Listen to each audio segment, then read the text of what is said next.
Hello everyone, and welcome to another game of World of Warships. Today's replay is from BB Aberov Chio 1976, and he is in the Yamato, 10 Japanese battleship. Also, since his name is quite long, I'm just calling him George. Now he is on the map Shatter in a 3-point domination game mode, and it's obviously tier 10. He's a carrier who's only tier 8, and by now the friendly team has collapsed pretty heavily. But there you go! It just devastated a Hipper. Now, this battle has been going for a while, but so far it was not very interesting. Mostly, George here has taken a strong position here to help take point A, but the friendly destroyer was sunk early on. And he was very unlucky with his own shells. He just over-penetrated everything and was barely able to do any damage. Until the nice juicy broadside, where he could just devastate that cruiser. Now overall, this battle is looking horrible. The right flank is pretty much non-existent. The friendly team is reduced to 35 points against 606, and this is where this amazing tale basically starts, I suppose. Now friendly Montana is going in here brawling with a Yamato. Georgia has to be careful because he doesn't want to show his broadside to this core first, so he kind of wants to take care of that core first before he can turn in and rush into A.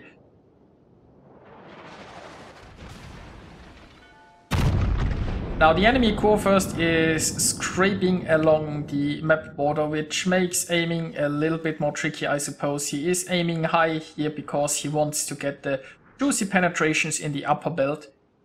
And the salvo here was pretty decent, I suppose. Now meanwhile, friendly Montana dealt with the Yamato. That certainly makes life a lot easier. Now he is trying to cap. We have a Cleveland who is trying to take the center, and a friendly destroyer who... well, I guess he's trying to torpedo some ships there. Now, so much for the core first. Now he is...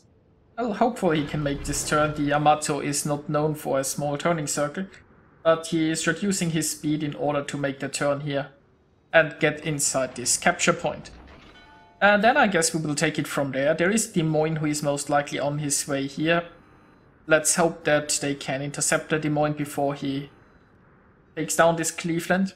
There is also obviously a force coming in from the right side, and this Yu Yang is probably hunting his battleship here and then maybe waiting for an opportunity to grab the sea cap. Let's hope that he can make something.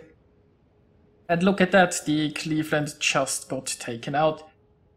So, pretty bad situation overall, but the friendlies almost have a cap.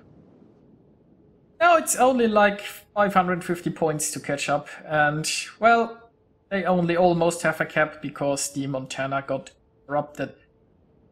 Now George here is focusing on this Des Moines, because this Des Moines might just sail here in front of this island and he get nice broadside shots. He could turn his guns to take care of this Cleveland, but the guns in the Yamato turn very, very slowly, and he just doesn't wanna give this Des Moines an opportunity to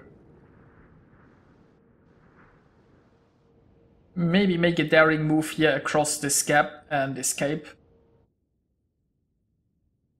But, you know, there are also more targets in that direction, like North Carolina, low on health, broadside. So let's just see. Friendly carrier is also still around, and he is helping out with this Cleveland. And now here comes the Des Moines. Unfortunately, the guns are still reloading. Now, thankfully, Des Moines don't have nasty things like torpedoes. But the Des Moines has some very nice firepower. Not that the Des Moines can do an awful lot against the front of a Yamato, other than probably ram. And that's a very real concern. Now at this point the friendlies can't really play it careful. He has to get in there, sink this Des Moines, and then grab the center. He can't just pass by this Des Moines, that would be horrible. Friendly Montana is also coming in, and the Des Moines decided he is now going for it. Now nice opening salvo. At this point, I mean, he could try to slow down his ship, go into reverse. But well, I mean, it's a Yamato, right? There is no way he's avoiding this ram, his reload is just too long. Thankfully, he had enough hit points left that he is still floating. Now, doesn't change the fact that his battle is looking quite horrible. The Shimakaze is hunting down the friendly carrier, there isn't really anybody there to help. I think this island is blocking the Montana from having shots at it. Georgia doesn't really have shots at it and the carrier goes down. So meanwhile, the friendly destroyer is hunting their carrier. I mean, that reduces the enemy points a little bit, so... Well, next up we have a Chapayev. Chapayev has some very short-range torpedoes, but he is also very, very close. And you know what Yamatos don't do very well? Turning. So... shots are fired, well, only for over-penetrations. He is turning his ship as fast as he can, so let's hope that Chapayev screwed up the torpedo launch, and it looks like he did. Secondaries are getting in on the action, so this Chapayev is going down. Very nice. Unfortunately, the friendly Montana got taken out as well, so it's currently 2 against 4. You know what? It looked a lot worse early on, so I guess... well, it's still looking bad. There were some small improvements. Now, North Carolina is coming this way, and that's a very nice salvo, but unfortunately he's showing broadside to an Amagi. Yeah... It's not looking good, is it? Meanwhile, the destroyer at least is capping points. See, torpedoes are also coming into the mix.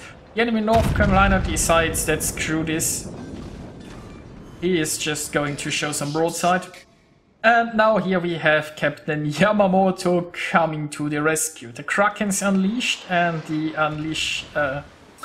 unleashing the Kraken gives you a very huge heal if you're running Captain Yamamoto. So, now we have a Cleveland and an Amagi, and well, there is still the Shimakaze here. Nothing to be done about the Shima currently. Friendly destroyer is probably coming this way. After he caps C, he can probably also cap the center. Cleveland, I guess the Cleveland thinks that Yamamoto will overmatch him anyway, so might as well show broadside. I don't know, I mean, it's only overpens, but overpens were enough. Next up, we have a broadside Amagi. I'm not sure what this Amagi is expecting if he shows that much broadside. Now, first salvo, a little bit too much lead, but he is still healing quite nicely from this Yamamoto heal. Next salvo on the way, and well, that's 2 penetrations. And a Confederate.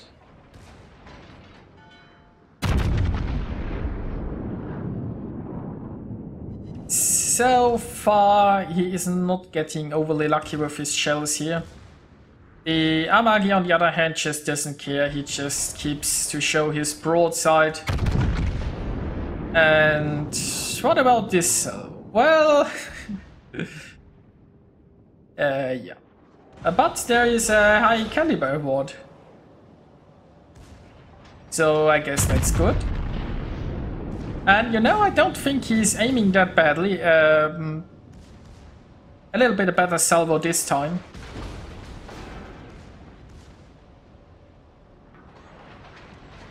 So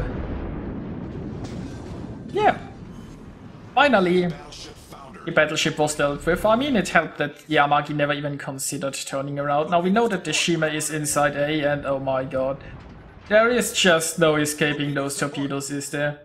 So I don't think even the Yamato's torpedo belt can help here, and down he goes.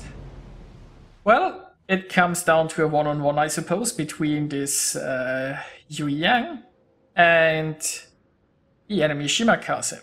Now, there's 3 minutes left and the enemy have a huge lead.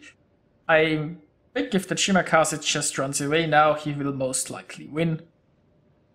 I'm not sure, I mean, the Yu Yang can flip the third cap, but 3 minutes is 3 minutes enough to cover a 300 point difference. Well, I'm too lazy to do the math right now. But the Shimakaze could just go around and probably enter the B cap or something. But it looks like the Shimakaze got caught with his pants down. He is popping some smoke here. Now, of course, the Shimakaze has torpedoes that can hit the destroyer, and the Yueyang doesn't have such an advantage. So as you see, the Yueyang is only using his front guns. He knows he needs the maneuverability to dodge that Shima. And yeah, I think at this point the Shimakaze could just basically use the smoke to run away towards the zone wall, maybe use those islands too hard. He only has to survive for another 220 minutes. So there is the first torpedo launch. Is the Shimakaze holding back the other ones to get close? I mean, there's also a possibility that the Shimakaze decided to charge in, because if he can get those torpedoes to land, then... And there comes the launch, and... Yep, that worked. So, nice try, Shimakaze. Now the Shimakaze is caught with his pants down. There is no way to run. There are no torpedoes left, and he is getting gunned down.